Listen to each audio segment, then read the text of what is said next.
देश में बढ़ती महंगाई के बीच पेट्रोल और डीजल के दामों में बढ़ोतरी जारी है। आज पेट्रोल और डीजल के दाम में फिर 80 पैसे बढ़ गए हैं, जिसके बाद राजधानी दिल्ली में 1 लीटर पेट्रोल की कीमत 98 रुपए 61 पैसे और 1 लीटर डीजल की कीमत 89 रुपए 87 पैसे हो गई है। 4 महीने से ज्यादा के अंतराल के बाद मंगलवार को पहली बार इन कीमतों में बदलाव किया गया था, जिसके बाद पिछले 5 दिनों के अंदर चौथी बार ईंधन महंगा हुआ है।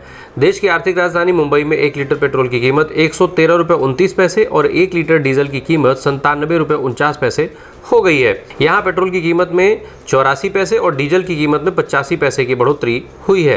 उत्तर प्रदेश सहित 5 राज्यों में हुए विधानसभा चुनाव के चलते लंबे समय तक पेट्रोल डीजल के दामों में कोई बढ़ोतरी नहीं हुई, पर चुनाव के बाद ईंधन के दाम लगातार बढ़ रहे हैं। डीजल पेट्रोल के बढ़ते दामों को लेकर कांग्रेस के वरिष्ठ नेता राहुल गांधी ने केंद्र सरकार पर हमला करते हुए ट्वीट किया। उन्होंने लिखा, राजा करे महल की तैयारी, प्रजा बेचारी महंगाई की मारी। उन्होंने इस ट्वीट के साथ कुछ खबरों के स्क्रीनशॉट भी शेयर किए हैं, जिसमें पेट्रोल डीजल के बढ़े हुए दाम, एलपीजी के बढ़े हुए दामों का जिक्र है। शिवसेना सांसद प्रियंका चतुर्वेदी ने केंद्र सरकार पर तंज कसते हुए ट्वीट किया, चुनाव आयोग से अनुरोध है कि आगामी राज्यों में चुनाव कार्यक्रम की तुरंत घोषणा करे, जिससे दामों का बढ़ना कम हो और लोगों को राहत मिले। उन्होंने आगे लिखा, चुनाव इक्वल टू ईंधन के दाम में कोई वृद्धि नहीं। बताते चले कि चुनाव के बाद डीजल पेट्रोल के दामों में वृद्धि की चर्चा पहले से ही चल रही थी। उत्तर प्रदेश में दोबारा शपथ लेने के बाद मुख्यमंत्री योगी आदित्यनाथ ने आज कैबिनेट की औपचारिक बैठक की। इसके बाद उन्होंने प्रेस वार्ता की, जिसमें सीएम ने राशन की योजना पर बड़ा ऐलान किया। सीएम योगी ने कहा कि फ्री राशन की योजना अगले 3 महीने तक जारी रहेगी। सीएम ने बताया कि मंत्रिमंडल की बैठक में यह फैसला लिया गया है। उन्होंने बताया कि मार्च 2022 में खत्म हो रही इस योजना को अब जून 2022 तक जारी रखा जाएगा। राज्य के 15 करोड़ लोगों को फ्री राशन का लाभ मिलता रहेगा। सीएम योगी के ऐलान के मुताबिक राज्य में अंत्योदय कार्ड धारकों को 35 किलो अनाज के अलावा 1 किलो चीनी, दाल, नमक और 1 लीटर तेल भी फ्री मिलता रहेगा। महाराष्ट्र के मुख्यमंत्री उद्धव ठाकरे ने माफिया डॉन दाऊद इब्राहिम के साथ कथित संबंधों को लेकर राज्य के मंत्री नवाब मलिक के इस्तीफे की मांग को लेकर बीजेपी पर निशाना साधा है। उद्धव ने बीजेपी को याद दिलाया कि उसने पीडीपी के साथ सत्ता साझा की थी, जिसने आतंकवाद के दोषी अफजल गुरु का समर्थन किया था। बजट सत्र के आखिरी दिन विधानसभा में ठाकरे ने यह भी कहा कि वह हैरान है कि केंद्रीय जांच एजेंसियों को इतने वर्षों में यह एहसास नहीं हुआ कि दाऊद इब्राहिम का एजेंट मलिक खुलेआम घूम रहा था। बता दें कि एनसीपी के वरिष्ठ नेता मलिक को दाऊद इब्राहिम के एक सहयोगी की कथित संलिप्तता वाले एक जमीन सौदे को लेकर धन शोधन के एक मामले में इसी महीने की शुरुआत में गिरफ्तार किया गया था। दिल्ली सरकार ने आज वित्तीय वर्ष 2022-23 का बजट पेश किया। दिल्ली के वित्त मंत्री मनीष सिसोदिया ने इस बार के बजट को रोजगार बजट का नाम दिया है।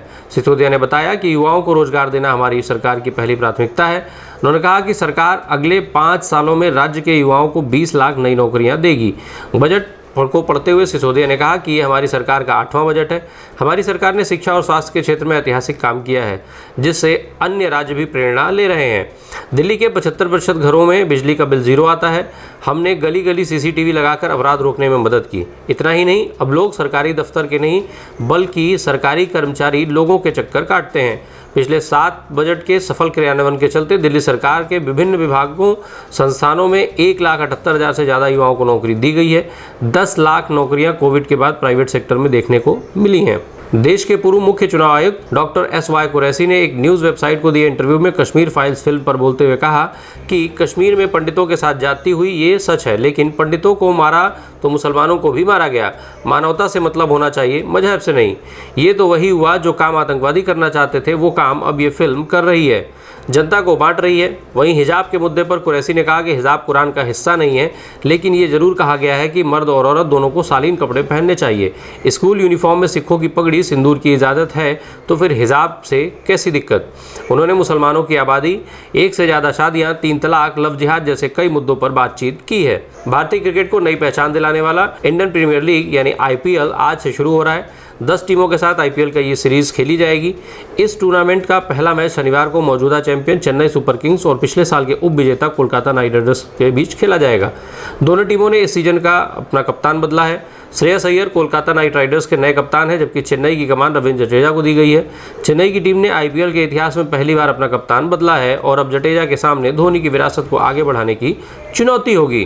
धोनी IPL के सबसे सफल कप्तानों में शामिल हैं, वहीं जडेजा पहली बार किसी टीम की कप्तानी करेंगे। उनके पास घरेलू क्रिकेट में भी कप्तानी का अनुभव नहीं है।